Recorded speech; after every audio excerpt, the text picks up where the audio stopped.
नमस्कार दोस्तों, कैसे हैं आप। आशा करते हैं आप लोग बहुत अच्छे होंगे। तो चलिए शुरू करते हैं आज का टॉपिक। आज का टॉपिक है महासागरीय धारा क्या है और उनके निर्माण के लिए उत्तरदायी कारक। महासागरीय धारा क्या है।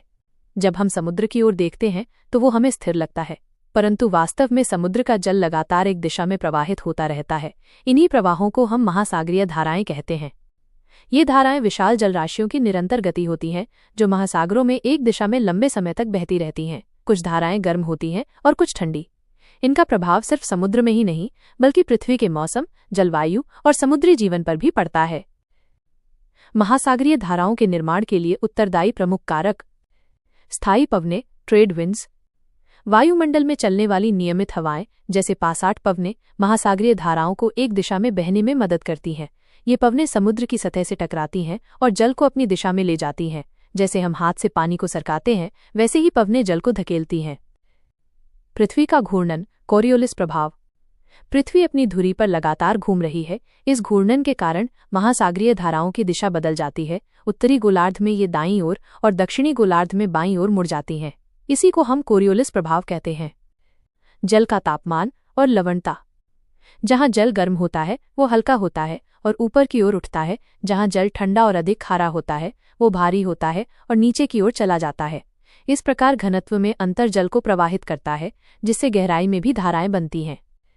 महाद्वीपों का प्रतिरोध। जब महासागरीय धाराएं महाद्वीपों से टकराती हैं तो उन्हें नई दिशा लेनी पड़ती है। ये टकराव धाराओं को मोड़ता है और नई धारा का मार्ग बनाता है, जैसे पानी किसी दीवार से टकराकर दूसरी दिशा में बहने लगता है। समुद्री तलों की बनावट। महासागर की सतह के नीचे भी ऊंच नीच होती है, जैसे समुद्री पर्वत, गहरे गर्त और पठार। ये संरचनाएं धाराओं के मार्ग को प्रभावित करती हैं और दिशा में परिवर्तन लाती हैं। ज्वार भाटा की भूमिका। चंद्रमा और सूर्य के गुरुत्वाकर्षण से उत्पन्न ज्वार और भाटा भी जल को गति प्रदान करते हैं। हालांकि इनका प्रभाव अल्पकालिक होता है, पर कुछ क्षेत्रों में ये धाराओं की शुरुआत कर सकते हैं। वाष्पीकरण और वर्षा। जहां सूर्य की गर्मी अधिक होती है वहां वाष्पीकरण होता है। इससे जल अधिक खारा बनता है और नीचे चला जाता है। जहां वर्षा अधिक होती है वहां जल कम खारा और हल्का होता है, जिससे वह ऊपर की ओर उठता है। यह ऊर्ध्वाधर प्रवाह भी धाराओं को जन्म देता है। तो दोस्तों, ये थे वे सभी महत्वपूर्ण कारक जो महासागरीय धाराओं के निर्माण में योगदान देते हैं। समुद्र की सतह के नीचे ये पूरी प्राकृतिक मशीनरी हमारी जलवायु, जीव जंतु और जीवन शैली तक को प्रभावित करती है।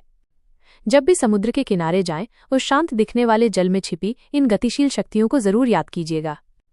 धन्यवाद दोस्तों, फिर मिलते हैं एक नए और रोचक विषय के साथ। अगर आपको ये विषय रोचक लगा हो तो कृपया चैनल को सब्सक्राइब जरूर करें।